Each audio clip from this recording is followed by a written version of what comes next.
시편 3편은 표제에 나와 있는 바와 같이 다윗의 시입니다. 그의 아들 압살롬에게 쫓길 때 지은 시이죠. 3편은 다윗이 쫓겨가면서 하나님의 구원을 간절히 바라는 내용이 담겨 있습니다. 이 시는 시편 4편과 같은 배경입니다. 그러나 후대의 사람들은 시편 3편의 시를 아침에 주로 불렀습니다. 아침에 일어나서 하나님께서 나를 보호해 달라고 그런 의미로 부르는 노래였습니다. 그래서 하나님의 긍휼과 은총을 이 은총으로 아침을 맞이하는 것은 다윗의 감격을 노래한 아침 찬송시라고 불리기도 합니다. 반면에 4편은 저녁에 부르는 노래였습니다. 3편은 세 부분으로 나눌 수 있습니다. 1, 2절은 많은 대적자들에게 둘러싸여 있기 때문에 자신의 힘으로는 도저히 감당할 수 없는 위기 가운데 처한 이 다윗이 하나님께 그 상황을 그대로 토로하는 그런 장면입니다. 그리고 3절부터 6절은 이러한 위기 가운데서도 하나님의 구원하시는 그 구원의 능력을 확신하면서 부르는 노래를 부르는 내용입니다. 그리고 마지막 7절과 8절은 하나님의 보호와 구원해 주실 것, 이것을 하나님 앞에 간절히 구하는 그런 내용입니다. 그래서 오늘은 이 고난 중에 있을 때라는 제목으로 고난 중에 있는 다윗의 모습을 통해서 우리가 배울 수 있는 교훈을 찾아보고자 합니다. 첫째로 고난 중에 하나님께 그 괴로움을 토로해야 합니다. 1절과 2절입니다. 주님, 나를 대적하는 자들이 어찌 이렇게도 많습니까? 나를 치려고 일어서는 자들이 어찌 이렇게도 많습니까? 나를 빗대어 하나님도 너를 돕지 않는다 하고 빈정대는 자들이 어찌 이렇게도 많습니까? 다윗이 자신이 당한 고난을 하나님께 호소하는 것을 볼 수 있습니다. 다른 사람도 아닌 자신의 아들이 자기가 낳은 자신의 아들이 죽이려고 쫓아오는 상황을 생각할 때에 정말 기가 막히고 한숨이 나오는 현실입니다. 정말 삶의 의욕조차도 없어지는 그런 상황이죠. 이럴 때 다윗은 하나님께 그의 괴로움을 다 토해놓습니다. 나의 대적들이 어찌 이리도 많습니까? 하고 말을 합니다.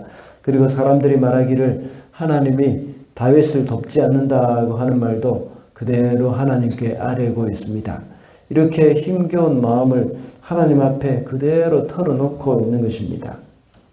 우리 성도들도 역시 고난이 닥쳐올 때에 또 고난이 아니라도 여러 가지 어려움이 우리 가운데 닥쳐올 때에 그저 견뎌내고 이렇게 할 수도 있습니다. 그러나 우리 살아계신 하나님 앞에 그 괴로움을, 그 상황을 쏟아놓는 것, 이것은 아주 지혜로운 방법입니다. 우리의 상황을 있는 그대로 하나님께 말씀을 드리는 것입니다. 이것도 역시 기도죠. 하나님이 그 기도를 기뻐하십니다. 특히 모든 사람들이 말하기를 하나님이 다윗을 도와주지 않는다 하는 그 말을 할 때에 다윗이 얼마나 마음이 아프겠습니까? 다윗 자신도 아들까지 또 이렇게 자신의 대적이 되는 것을 볼 때에 하나님이 도와주지 않으시는 것처럼 스스로가 느껴질 수도 있습니다. 그럼에도 불구하고 그는 하나님께 그 모든 괴로움을 토로하는 것은 우리에게 큰 교훈을 주는 것입니다. 꼭 이런 괴로움뿐만 아니라 요한복음 2장에 보면 예수님의 어머니 마리아는 잔치집에 포도주가 떨어졌다는 그 말을 예수님께 그 상황을 이야기했습니다. 그냥 포도주가 떨어졌다는 것을 말만 했던 겁니다. 이것도 역시 기도라고 했습니다. 우리 삶 가운데 여러 가지 고난을 만날 때 그 괴로움을 하나님께 그대로 아뢰는 그런 마음이 필요합니다. 우리의 답답한 상황, 때로는 화가 나는 상황, 또 낙심이 되는 일들까지도 하나님께 그대로 아뢰어 보시기 바랍니다. 하나님의 위로가 여러분 가운데 임하게 될 것입니다. 하나님의 위로는 우리가 생각하는 그 이상의 것입니다. 우리가 전혀 생각지도 못했던 상황, 그 방법으로 하나님의 위로가 임하기도 합니다. 그러므로 고난 중에 있을 때 우리는 하나님께 그 괴로움을 다 말씀을 드려야 하겠습니다. 둘째로 고난 중에 하나님이 보호하심을 신뢰해야 합니다. 3절과 4절입니다. 그러나 주님은 나를 에워싸주는 방패, 나의 영광, 나의 머리를 들게 하시는 분이시니 내가 주님을 바라보며 소리를 높여 부르짖을 때에 주님께서는 그 거룩한 산에서 응답하여 주십니다. 아들이 자신을 죽이러 쫓아오고 있는 그런 절망 중에 도망하는 상황이라고 했습니다. 그렇지만 다윗은 하나님을 향한 신뢰를 잃어버리지 않았습니다. 그래서 주님은 그의 방패라고 고백을 합니다. 자신의 머리를 드는 분이라는 고백을 또 하고 있습니다. 여기서 머리를 든다는 것은 고대 사회에서 치욕을 당하고 있는 사람의 그런 신분이나 명예를 회복시켜 주신다는 그런 의미죠.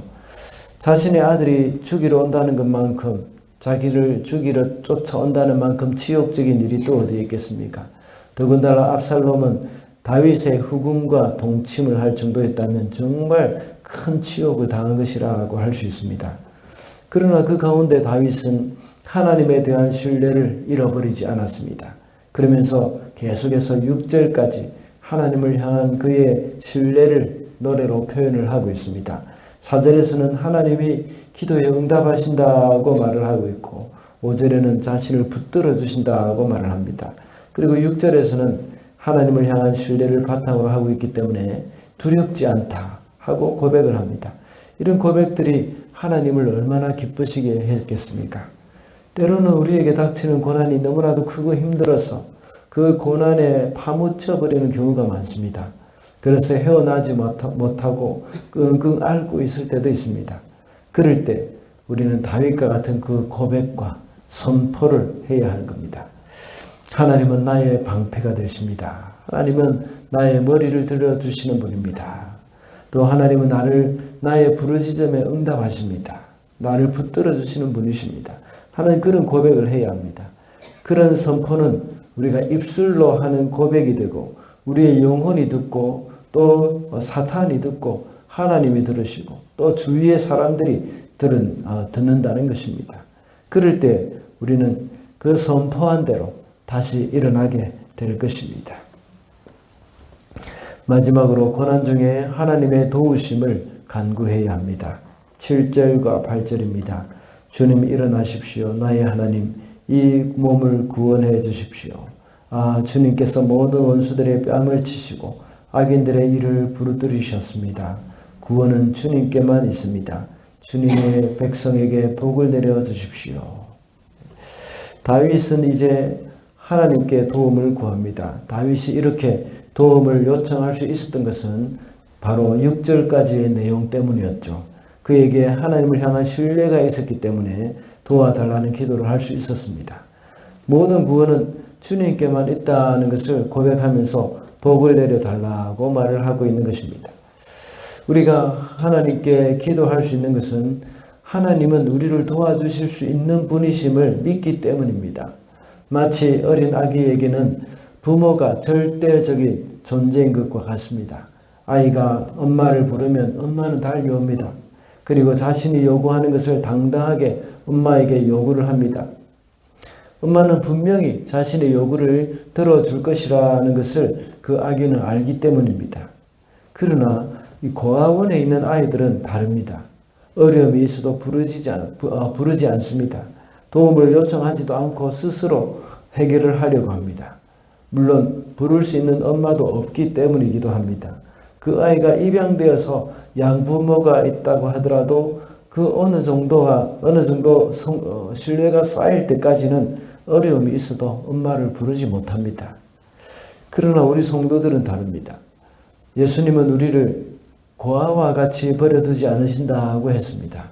물론 이 말씀은 성령에 대한 약속의 말씀입니다. 그렇지만 그 흐름은 동일하다고 볼 수가 있습니다. 우리는 결코 고아가 아니죠. 하나님을 언제나 우리는 어디서나 또 부를 수 있습니다.